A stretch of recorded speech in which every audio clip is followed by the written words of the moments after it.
Abacuque, capítulo 2, versículo 3. Porque a visão ainda está para se cumprir no tempo determinado. Ela se apressa para o fim e não falhará. Mesmo que pareça demorar, espere. Porque certamente virá e não tardará. Abacuque 2, 3. O que Deus está falando aqui? Ei, permaneça atento. Permaneça com os teus olhos em mim. Permaneça com os teus olhos na minha nuvem, na minha presença. Independente do tempo de espera, irá se cumprir se você permanecer na direção correta. Algo que nós ouvimos durante muito tempo, que tem promessa de Deus não morre, morre sim. Se perder a direção da vida, essa pessoa nunca verá a promessa de Deus se cumprindo em sua vida. Mas aqueles que caminham segundo a vontade do Senhor e na direção dEle, por mais que pareçam pessoas que estão andando devagar, eles irão alcançar a coroa da vida.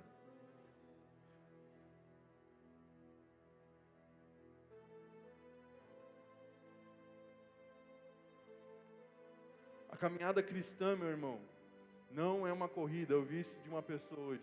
A caminhada cristã não é uma corrida, é uma maratona. Quantas pessoas nós vimos que aceitavam Jesus hoje e começavam a correr como se estivessem em 100 metros rasos. Corriam e seu fôlego se cansavam e logo desapareciam.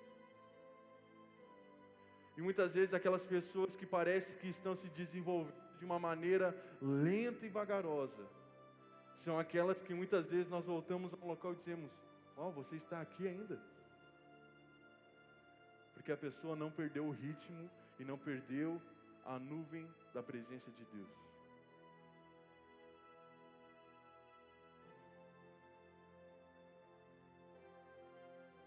Busque a direção de Deus para tudo. Na sua vida espiritual, familiar, ministerial, profissional, sentimental, em tudo. Busque a direção de Deus. Busque a direção de Deus.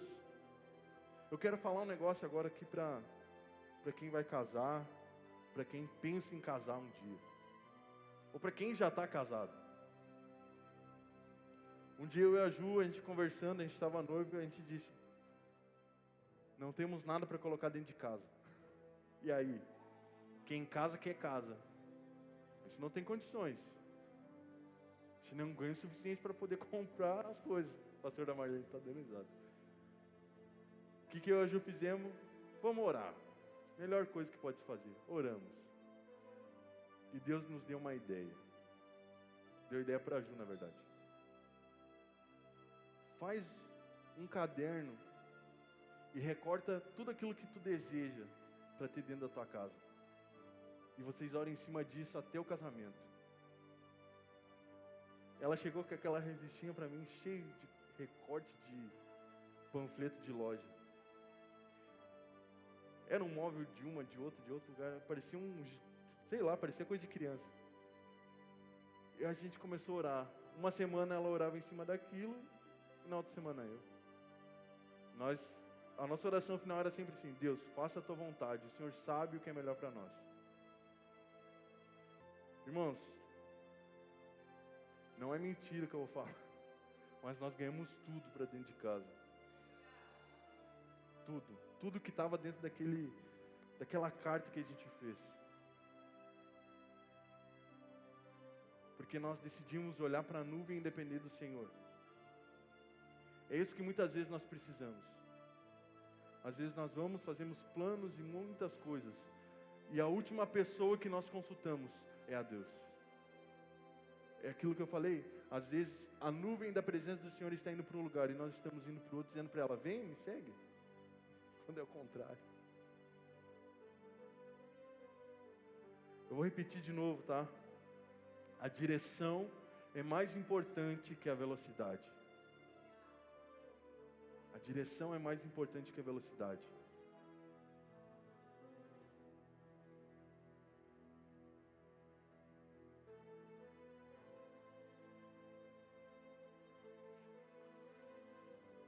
confessar algo para os irmãos aqui, que é a maioria da casa. Uma vez eu entrei numa paranoia de orar para sair da igreja. O pastor sabe disso que eu vou falar. Entrei numa paranoia, comecei a orar, quero sair da igreja, que eu quero fazer isso, e lá não estou conseguindo. Deus foi e puxou meu freio. Calma, não é bem assim como tu está pensando. Tu tem que andar na minha velocidade e na direção que eu vou te colocar. Não do jeito que tu quer. Amém. Nunca mais orei. Sabe por quê? O Ju já compartilhou esse texto, eu já compartilhei esse texto. Muitas pessoas, às vezes, o gramado do vizinho é mais verde, né?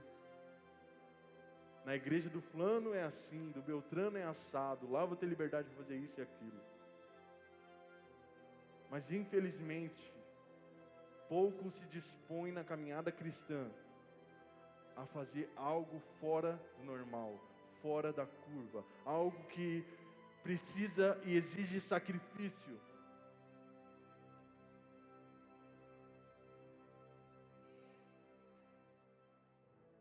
Vai parecer banal, talvez aos olhos de algumas pessoas que eu vou falar.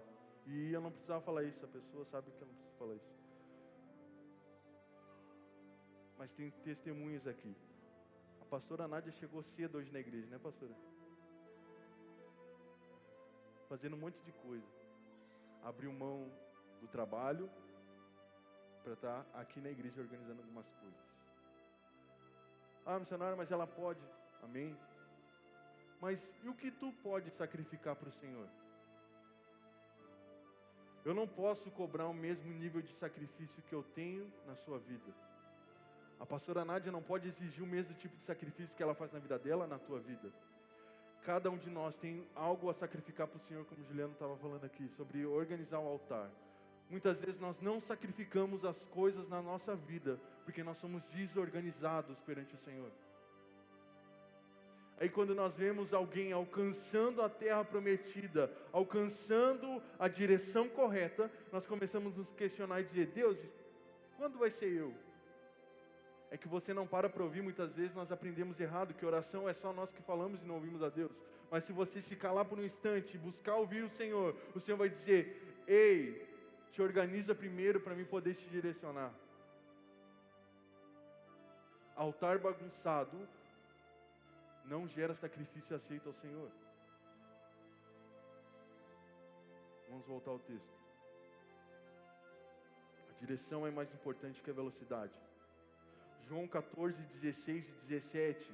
E eu pedirei ao Pai, e Ele lhes dará outro Consolador, a fim de que esteja com vocês para sempre. É o Espírito da verdade que o mundo não pode receber, porque não o vê, nem o conhece. Vocês o conhecem, porque Ele habita com vocês e mora dentro de vocês.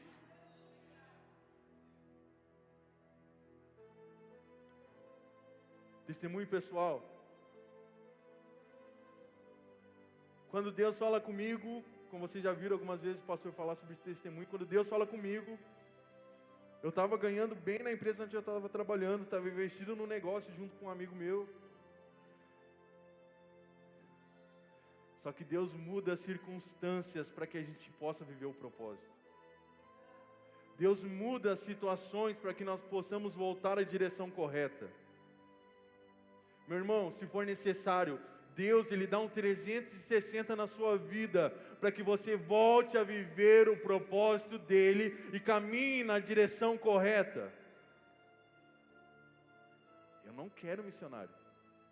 Não tem querer, irmão. Quando Deus coloca os olhos dEle sobre ti, não adianta fugir, não adianta correr. E é o Espírito Santo que nos consola, que nos ajuda e que nos guia. Onde diz isso, missionário? Romanos 8, 26 e 27. Quando vocês não souberem o que falar, não souberem como orar, o Espírito intercede por vós com gemidos inexprimíveis. Missionário, eu não sei que direção tomar, não sei para onde ir, não sei o que eu devo fazer. Eu vou ensinar você uma oração que eu aprendi com o Senhor. nesses últimos meses, eu aprendi uma oração com ele. Agora o pessoal que trabalha com a mesa de som vai entender. Deus me ensinou a orar assim: filha, as tuas emoções estão muito bagunçadas. Tu tem que te aquietar. Eu disse, tá aí, Senhor, vou orar como? Aquieto minhas emoções? Não, filho. Pede para o meu Espírito Santo equalizar as tuas emoções. Equalizar. Colocar tudo no seu devido lugar. Sentimentos, emoções, desejos, vontades.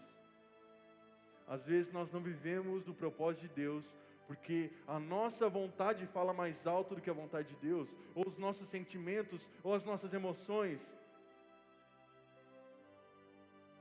O que Davi fala para a alma dele? Alma, aquieta-te e ouve o teu Criador. Às vezes nós não ouvimos a Deus porque os nossos sentimentos e emoções falam mais alto. E aí Deus começou a me ensinar: filho, ora, pede para o meu Espírito equalizar as tuas emoções. E eu comecei a orar, começou a dar certo. Em dias turbulentos eu pedia: Senhor, equaliza as minhas emoções, para que eu não venha ferir ninguém, para que eu não venha machucar ninguém, para que eu não venha matar ninguém. É o que nós precisamos, irmãos.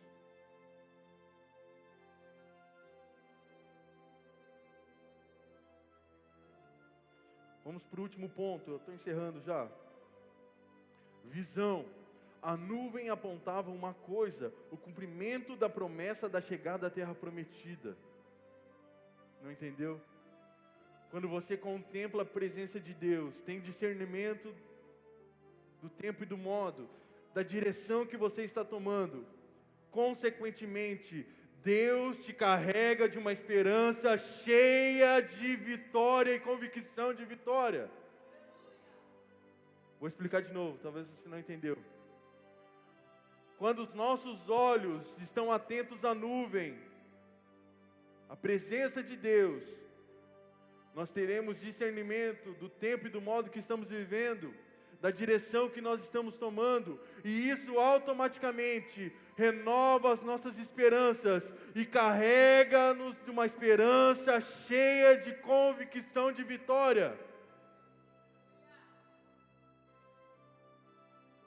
Meu irmão, o povo saiu do Egito e Deus colocou uma nuvem de dia para que eles não viessem sofrer com calor, e uma nuvem de fogo à noite, uma coluna de fogo à noite, para que eles não tivessem frio. Tiveram pão, água, carne no deserto, eles colheram onde não plantaram, eles beberam onde eles não cavaram uma fonte. E aí, meu irmão, você vê uma nuvem em cima de 13 metros de tenda, te guiando e te conduzindo. Se aquilo não te carregar de uma esperança cheia de convicção de vitória, o que irá te carregar? O que irá te convencer de que Deus irá te conduzir ao caminho correto? Quando você não tinha nada o que comer, Deus proveu. Quando você não tinha onde morar, Deus proveu. Onde você não tinha mais situações para poder recorrer, Deus proveu algo sobre a sua vida. E mesmo assim, você não acredita que Deus irá te conduzir até a terra prometida. Deus irá te conduzir. Coloque os teus olhos em Deus, na nuvem dele, não nas pressões da vida, não nas circunstâncias adversas, mas na presença, na nuvem que te guia até a terra prometida.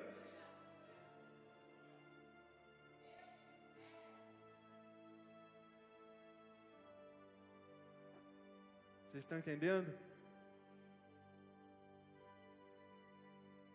A nuvem, preste muita atenção nisso que eu vou falar.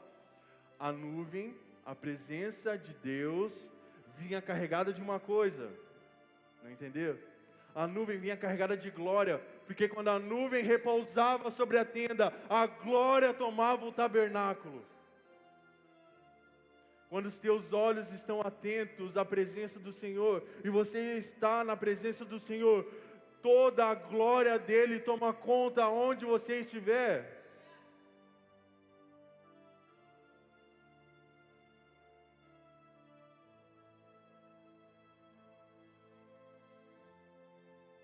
Era uma nuvem que carregava milagres e provisão para o povo. Era uma nuvem carregada com uma promessa de vitória garantida na terra prometida. Quero que você abra a tua Bíblia comigo em Êxodo, capítulo 3, versículo 16. Êxodo 3:16.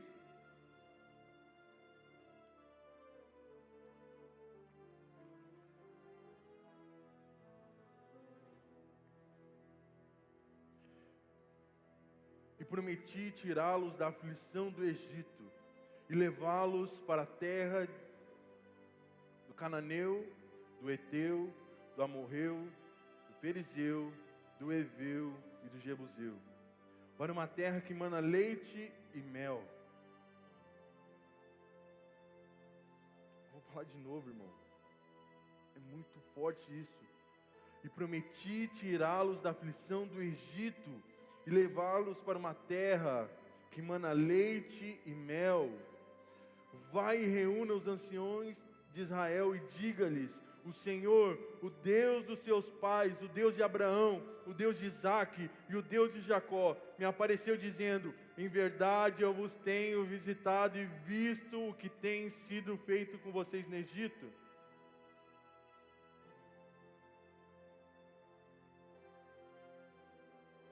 Quantas vezes nós reclamamos e murmuramos para Deus: Deus, o Senhor não está vendo o que estão fazendo comigo? A aflição que eu estou vivendo, essa circunstância adversa. Deus está vendo. Mas o que você tem feito para que essas pressões da vida não venham corromper aquilo que Deus colocou dentro de você?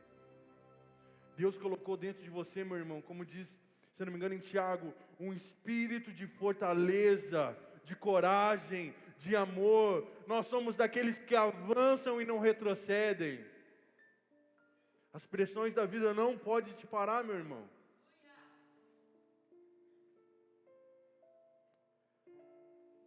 E sabe, lendo essa passagem, me voltou à mente uma frase que eu aprendi com o Senhor: a visão da chegada nos sustenta no caminho. Não entenderam, né? Quando Deus promete para Israel, ainda cativa no Egito, que eles iriam para uma terra que manava leite e mel, era essa visão de uma terra próspera, frutífera, que sustentava e fazia que eles permanecessem na direção correta. Sabe o que tem nortear a nossa vida? É um dia nós estarmos morando, como o Ju cantou, num lugar onde não haverá temor, onde não haverá tristeza, onde não haverá mais lágrimas, onde só haverá alegria, paz, bonança, onde nós estaremos juntamente com Cristo, com o Pai e com o Espírito Santo. É isso que tem que nortear as nossas vidas. Teve um dos meninos que veio hoje de tarde aqui fazer uma manutenção técnica no telão. E ele estava indo embora. Ele disse bem assim: forte aquilo que tu colocou no teu status. Eu, o quê? Hoje, um dia a menos para a volta de Jesus. Eu disse: ah, tá. Por quê? Eu perguntei para ele. Se o cara for pensar, né? É um dia a menos para Jesus voltar, né? Eu disse: pois é, né? E aí, ele: não, pois é, né? Vamos lá, tchau. É isso que tem que carregar o nosso coração de esperança, que falta pouco para nós vermos Jesus Cristo face a face, admirar, estarmos juntamente com Ele, com o Pai, com os anjos, em uma só voz, todos cantando: Santo, Santo, Santo, Santo é o Senhor.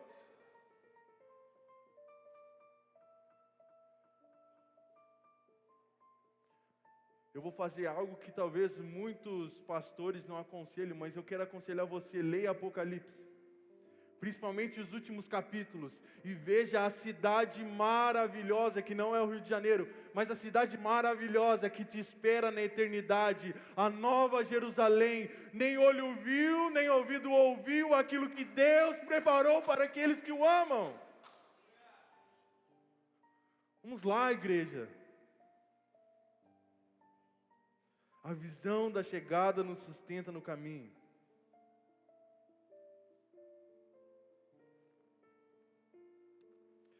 O que significa Deus Emanuel? Hã?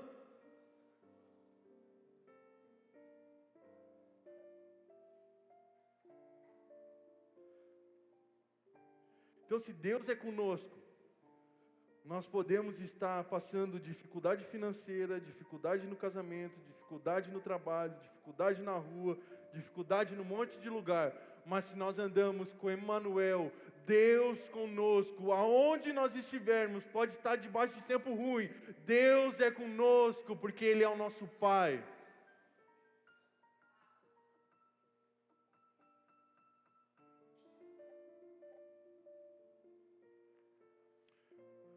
Quero ensinar algo para vocês. Na nossa jornada cristã, nós vamos passar por tempestades. Nós vemos tudo isso na palavra: tempestades, desertos, naufrágio, prisões, aflições, adversidades, guerras, conflitos. Mas lembre-se, Emanuel, Deus conosco. Jesus é com você.